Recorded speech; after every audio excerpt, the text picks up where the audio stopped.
Nearest tense చూద్దామా? చూద్దాం madam. చూడండి, ఇక్కడ మనకి ఏది నియరెస్ట్ అడిగారో గమనించుకోవాలి. టెన్స్ అడిగారా, హండ్రెడ్స్ అడిగారా అని. టెన్స్ అడిగారు కాబట్టి ఇక్కడ మనం ఆ ప్లేస్ కింద గీత గీయాలి. చూడండి, 73లో టెన్స్ ప్లేస్ ఏది? Ones, tens. టెన్స్ కింద గీత గీసారు. ఇప్పుడు టెన్స్కి ముందు ప్లేస్ చూడాలి. టెన్స్కి ముందు ప్లేస్లో ఏముంది? నెంబరు 3 ఉంది. 5 కంటే తక్కువ ఉంటే ఇక్కడ ఏ 10 ఉందో అదే తీసుకోవాలి. 7 టెన్స్ ఉంది కదా, 7 టెన్స్ తీసుకోవాలి. ఒకవేళ ఇక్కడ 5 ఉన్నా 5 కంటే ఎక్కువ ఉంటే ఇక్కడ నెక్స్ట్ 10 తీసుకోవాలి. 7కి ఒకటి కలుపుకోవాలన్నమాట. ఇక్కడ ఎంత ఉంటుందో దానికి ఒకటి కలపాలి. చూడండి, 3 ఉంది కాబట్టి ఇక్కడ ఏం కలపాల్సిన అవసరం లేదు. 7 ఇక్కడ 0 అయిపోతుంది.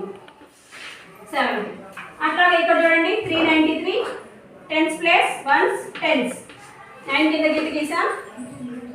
ఇక్కడ 3 ఉంది, 5 కంటే తక్కువే ఉంది కాబట్టి ఇక్కడ 9 టెన్స్ అలానే ఉంటుంది. ఇక్కడ ఈ ప్లేస్కి తర్వాత ఉన్న ప్లేసెస్ అన్ని యాజ్ ఇట్ ఈస్గా అలానే రాసేయాలి.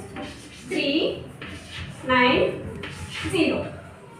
అలాగే ఇక్కడ వన్స్, టెన్స్ కింద గీత గీసాం. చూడండి, ఇక్కడ 6 ఉంది, 5 కంటే ఎక్కువ ఉంది. 5 ఉన్నా 5 కంటే ఎక్కువ ఉన్నా ఇక్కడ మనం నెక్స్ట్ 10 తీసుకోవాలి. 4 5 1 తర్వాత 1కి 1 యాడ్ చేస్తే 2 టెన్స్ అనమాట. ఇక్కడ 0 3 1 0. చూడండి, 3కి ముందు ప్లేస్లో 5 కంటే ఎక్కువ ఉంది కాబట్టి ఇక్కడ 4 టెన్స్ తీసుకుంటున్నాం. 4 0. అర్థమైందా మీకు? అర్థమైంది మేడం.